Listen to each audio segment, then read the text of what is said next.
Hi everyone, welcome back to our channel TechQuest. I'm back with a new video. In this video, I'll be showing you the steps on how you can create group in Roblox on your mobile phone. So I'm going to be showing you step-by-step procedure. Make sure to watch this video till the end and follow the instruction as guided. So this video will work both on your device as well as on your desktop. So then let's get started.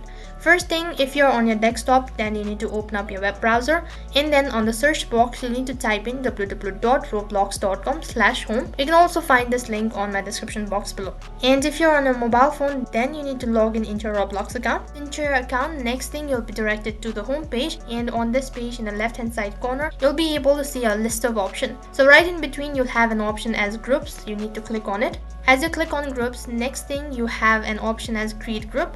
You need to click on it. First thing, you need to enter the name of a group, and after that you can even add a brief description about the group. That is just optional. In case you want the group to be public, then you can just tap on anyone can join, and if you only want certain people to be able to join your group, then tap on manual approval. Once you're done with the process, tap on purchase, which is right at the bottom, and then you have successfully created a group on your Roblox account. And that is how you can create a group on your Roblox account. That is all for this video. I hope the video was helpful. Make sure to like, share and subscribe to our channel. Thank you for watching.